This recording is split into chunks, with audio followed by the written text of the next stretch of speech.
भूकंप के झटकों से हिला अफगानिस्तान का हिंदू कुश। अफगानिस्तान में 5.9 तीव्रता का भूकंप झटके भारत तक। पाकिस्तान तो भूकंप से थर्रा उठा। भूकंप के झटकों से हिला जम्मू कश्मीर, दिल्ली, एनसीआर। क्या आपको भी लगा भूकंप का तेज झटका? रहम करो धरती मां। अफगानिस्तान के हिंदू कुश में सुबह जोरदार भूकंप आया। भारतीय समय के मुताबिक भूकंप सुबह 4:43 पर आया। नेशनल सेंटर फॉर सिस्मोलॉजी के मुताबिक भूकंप की तीव्रता रिक्टर स्केल पर 5.9 मापी गई। इसका केंद्र बगलान के 164 किलोमीटर पूर्व में जमीन के नीचे 75 किलोमीटर की गहराई में था। इस भूकंप का असर पाकिस्तान, कजाकिस्तान के साथ ही भारत के भी कुछ इलाकों पर पड़ा। भूकंप के झटके दिल्ली, एनसीआर, उत्तर प्रदेश, हरियाणा, पंजाब, राजस्थान के कई हिस्सों में महसूस किए गए। लोगों का कहना है कि तड़के जब वो गहरी नींद में थे, अचानक धरती कांपने लगी, जिससे घबराकर लोग अपने घरों से बाहर निकल आए। हालांकि कहीं से भी जान माल के नुकसान की कोई खबर नहीं है। वहीं जम्मू कश्मीर के किश्तवाड़ में भी सुबह भूकंप के झटके महसूस किए गए। राष्ट्रीय भूकंप विज्ञान केंद्र ने बताया कि किश्तवाड़ में 2.4 तीव्रता का भूकंप आया था, जिसने लोगों को दिल पर हाथ रखने को मजबूर कर दिया। वाकया आज सुबह का है, जब आप लोग अपने घरों के भीतर थे और अचानक से भूकंप के झटके महसूस किए गए। तुरंत लोगों ने अपने घरों से बाहर निकलकर जो है वो देखा कि कहीं भूकंप के झटके ज़्यादा तीव्र ना हो, क्योंकि इससे नुकसान हो सकता है। खासतौर पे जम्मू कश्मीर में 2005 में आए भूकंप के चलते जो बड़ा नुकसान हुआ था, उसके बाद लोगों में दहशत का माहौल अभी यूं का त्यों बना हुआ है, क्योंकि उस बार काफ़ी नुकसान जो है हुआ था।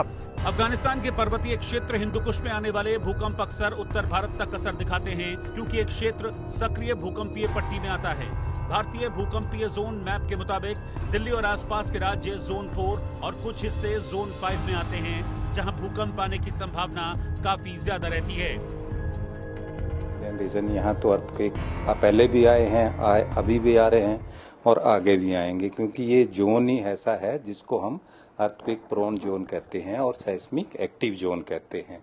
और रीज़न इसका एक साइंटिफिक रीज़न यही है कि हमारी इंडियन प्लेट और यूरेशियन प्लेट यहाँ पे टकराई हुई है।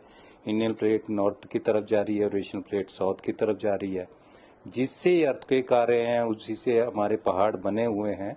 तो ये हमने इंडिया को 4 सेस्मिक जोनिंग मैप में बांटा हुआ है, जिसमें हाई सेस्मिक जोन हमारा हिमालय है, 4 और 5 में आता है। इन भूकंपों ने एक बार फिर से लोगों को भूकंप रोधी इमारतों और आपदा प्रबंधन की तैयारियों की अहमियत समझा दी है।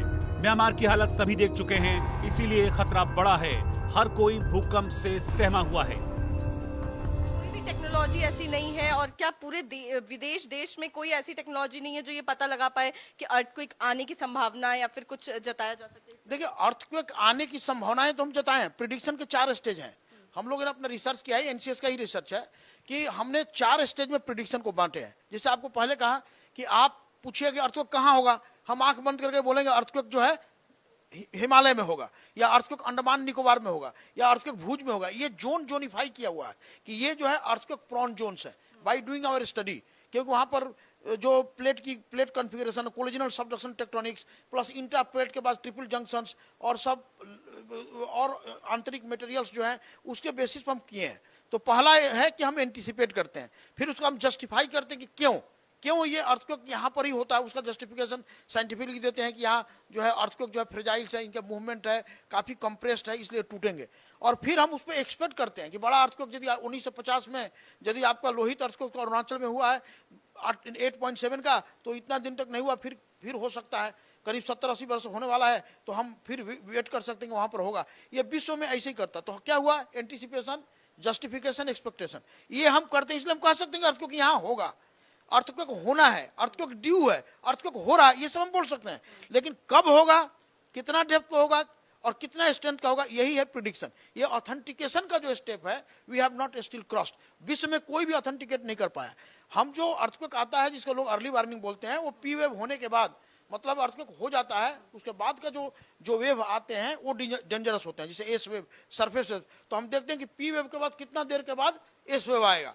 तो वो डिपेंड करता है कि इपिसेंट्रल डिस्टेंस, मतलब सोर्स और रिकॉर्डिंग स्टेशन का कितना डिस्टेंस है। ज़्यादा डिस्टेंस ज़्यादा टाइम मिलेगा, कम डिस्टेंस तो कम मिलेगा। तो इसलिए प्रिडिक्शन, फोरकास्ट और prior to occurrence of the earthquake warning करना अभी तक विश्व में कहीं नहीं हुआ। लेकिन हम उसका जो है अध्ययन कर रहे हैं। साइंस कभी नहीं कहा था कि नहीं किया जा सकता, ये तब किया जाएगा जब इसकी पूरी प्रोसेसेस को सही से समझ जाएंगे।